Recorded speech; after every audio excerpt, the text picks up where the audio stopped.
My husband had an affair with his co-worker. He demanded all our assets in the divorce, but he had no idea my mom secretly owned our house and finances. I never imagined posting here, but here it is. I'm a 35-year-old graphic designer and have worked remotely for nearly a decade. I've always been a logical person, level-headed, and I guess that's what's helping me stay composed through all of this. Anyway, I'm married to Jake, who's 38. We've been together for about 6 years, but married for 3. No kids looking back.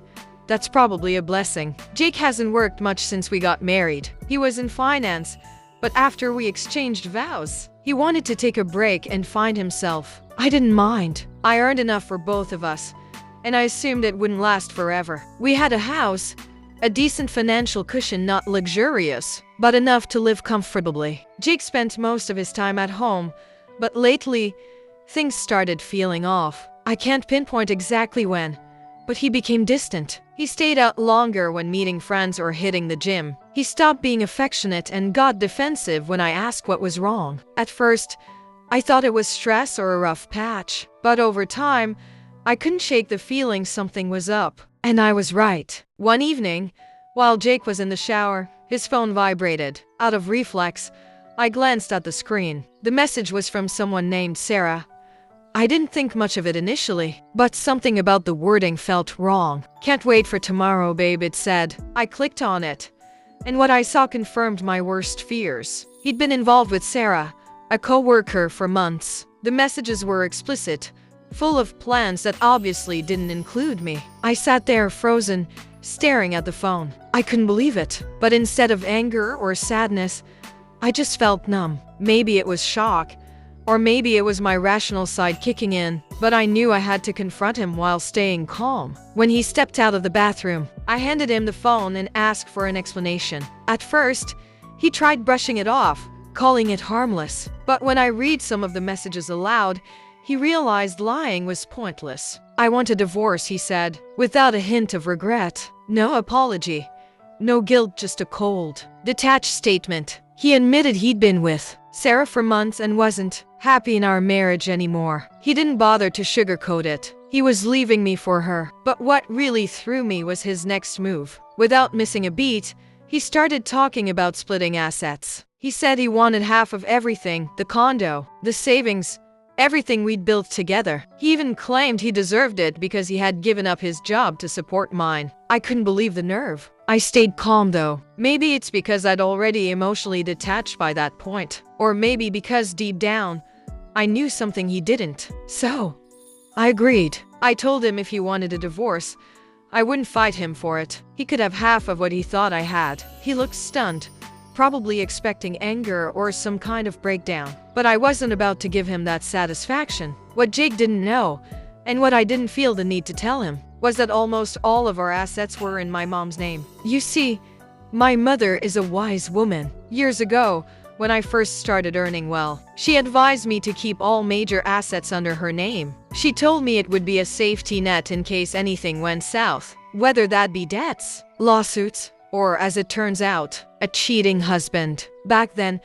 I didn't overthink it. It just sounded like solid financial planning. So, when Jake demanded half of everything, I knew he wouldn't be getting what he expected. On paper, I didn't have much, just a small bank account, a car in my name, and a handful of minor assets. The condo technically belonged to my mom. The bulk of my savings was also in accounts she controlled. Rather than dragging this through a bitter court fight, I suggested mediation instead. It seemed like a quicker and more cost-effective solution for both of us. He agreed, clearly thinking he'd walk away with a large share of what he assumed were my assets. Little did he know, this setup with my mom had been in place for years, and honestly, I had almost forgotten about it until divorce talks started. It wasn't that I had planned for something like this, but I can't deny that I'm grateful for my mother's wisdom. The condo we lived in was technically hers, as were most of the investments and savings Jake had his sights on. I had always kept a modest financial profile in my own name, living simply enough that no one, including Jake, ever questioned it. As soon as the divorce was in motion, I told my mom. She wasn't happy about it, but she understood the importance of staying quiet. We consulted a lawyer just to make sure everything was legally sound. Turns out, everything was perfectly set. Jake could demand all he wanted, but there wasn't much in my name for him to take. He wasted no time. He hired a ruthless divorce attorney, one of those sharks who promises to take everything they can. Meanwhile, I hired a quiet but skilled lawyer, someone who specialized in cases like mine, where financial complexities were involved. I didn't want a dramatic battle, but I also wasn't going to let Jake and his lawyer bulldoze me. The first step in the divorce process was financial disclosure, which, as you can guess, didn't go as Jake had planned. I laid everything out in full, just as required by law. But when he saw how little there actually was in my name, his lawyer's confident grin faded. I could tell they were both confused, maybe even suspicious, but there wasn't much they could do about it. Everything I provided was truthful, and there were no hidden assets. He then started berating me right there, while calling me selfish and accused me of lying. But like I said, I provided everything I had. After a bunch of accusations and raised voices, I left and said that we will discuss everything once he calmed down. Now, here I am, turning to Reddit, because I'm not sure if I've handled this the right way. So Reddit, am I the asshole for agreeing to give him half of what's mine while knowing he's not actually getting anything close to what he expects? So, things are starting to heat up. After the initial asset disclosure, Jake was in complete disbelief. He clearly thought I was hiding something while accusing and berating me, and his lawyer wasn't much better. The look on his face when they saw the modest numbers on paper was priceless. It didn't take long for them to start demanding a more thorough investigation. Jake kept asking where all the money was: the condo, the investments, the savings he assumed we had. He couldn't believe that after years of marriage, there wasn't more to split. His lawyer quickly hired a forensic accountant to dig deeper, thinking I had stashed money away in hidden accounts. At first, I was a little nervous, not because I had anything to hide, but because I knew this would only drag out the whole process. But after talking with my lawyer and going over everything again, I realized there was nothing they could find. Legally, everything I had claimed was 100% accurate, and there was no trail that would lead them to the assets in my mom's name. As the investigation dragged on, you could see the frustration building on Jake's face. He was used to getting what he wanted, but this time, there was nothing there for him to take. It's like he couldn't wrap his head around the fact that he was walking away with next to nothing. Jake's next move was to try and argue that he had contributed significantly to my career and our lifestyle. He claimed that by staying home and managing the household, he had enabled me to focus on my work and advance in my career. While I'll admit that having him take care of things at home was helpful at times, it wasn't as if I was running a major design agency. I'm a graphic designer, and my job has been steady for years now. There wasn't some massive rise in my income that he could point to and say, I helped her get there. Still, he tried. He pushed the idea that he had sacrificed his own career in finance to support mine. But the truth is, he hadn't worked long before deciding he wanted to stay home. And even then, it was a choice he made, not something I ever asked of him. His lawyer brought this up repeatedly, trying to paint me as someone who had benefited from his sacrifice. But again, there wasn't much to support that claim. At one point, they even tried to involve my mother in the proceedings. Jake wanted to prove that she had been giving me money under the table or that I had been hiding assets with her help.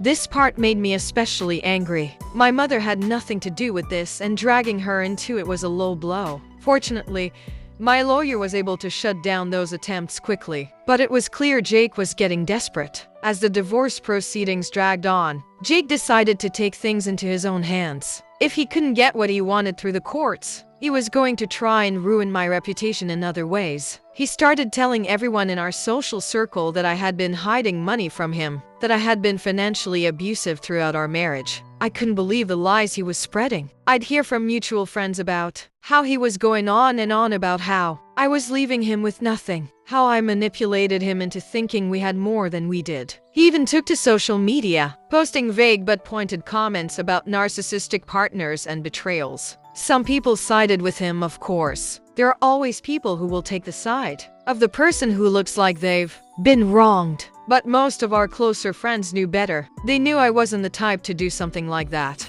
It was frustrating to see him try to ruin my reputation just because things were not going his way. But I tried not to let it get to me. I knew the truth, and the people who really mattered knew it too. Besides, I had bigger things to focus on, like making sure he didn't take me for more than he deserved. While Jake was busy running a smear campaign, I was making sure all my bases were covered. My lawyer and I were in constant communication, making sure we had all the evidence we needed to prove my side of the story. I documented every interaction I had with Jake, every demand he made, and every time he tried to paint me as the bad guy. I knew that if this ever went to court, having that documentation would be crucial. I also started gathering evidence of his affair with Sarah. While adultery doesn't always play a huge role in divorce settlements, I wanted to make sure it was clear that he wasn't the victim here. I had screenshots of the texts he exchanged with her, pictures they had taken together, and even statements from some of his friends who had known about the affair but kept quiet. It wasn't that I wanted to humiliate him. I just wanted the truth to come out. On top of that, I started preparing for the inevitable fallout. I knew that once the truth came out that he wasn't getting half of everything, things were going to get ugly. So, I kept my distance, staying focused on my work and my own life while making sure I had everything in place for the next phase of the divorce. One thing that made all this even more interesting was Sarah's reaction to everything. When Jake initially told her he wanted to leave me for her, she seemed all for it. They had their little romantic fantasy of starting a new life together. But as soon as the divorce proceedings started getting messy, Sarah began pulling back. It turns out, she wasn't quite as invested in Jake as he thought. From what I've heard, she started getting cold feet when she realized that being with him might mean dealing with his financial issues. Jake was expecting this grand new life with Sarah, but she wasn't ready to take that risk. Now, on one hand, I feel vindicated. I'm glad that I protected my assets, and I'm glad that Jake isn't walking away with what he expected. But at the same time, I can't help but feel a bit sad. This was my marriage after all. I loved Jake once, and I thought we would last forever. Seeing it all fall apart like this is tough, even if I know it's for the best. Things have taken a wild turn since my last update. Jake is getting desperate, and it's starting to show in the worst ways. The first time, he was calm, pretending like he just needed to talk. But when I told him there was nothing more to discuss, he snapped. He started raising his voice, saying things like, "I'll make sure everyone here knows the truth about you." Fortunately, I was able to get him out of there before it escalated further. But it's clear he's becoming unpredictable. His behavior at home, well, his temporary home with his parents has been erratic too. After realizing things weren't going as well as he expected, Jake's lawyer started trying everything to dig up dirt on me. They filed motions to subpoena my mom's financial records, even though my lawyer has repeatedly explained that my mom's assets are not up for grabs in this divorce. It's a clear attempt to rattle me, but it's not working. Jake's team also filed a motion to depose my colleagues at work, hoping to find something that might suggest I was hiding assets or receiving under-the-table income. Speaking of legal proceedings, we've already tried mediation twice, and both times, it's been a complete disaster. The first session ended after about 20 minutes when Jake refused to budge on his demand for half of the house and our savings. My lawyer laid out the reality of the situation, that the house was in my mom's name and that there wasn't nearly as much money as he thought. But Jake wouldn't hear it. He stormed out,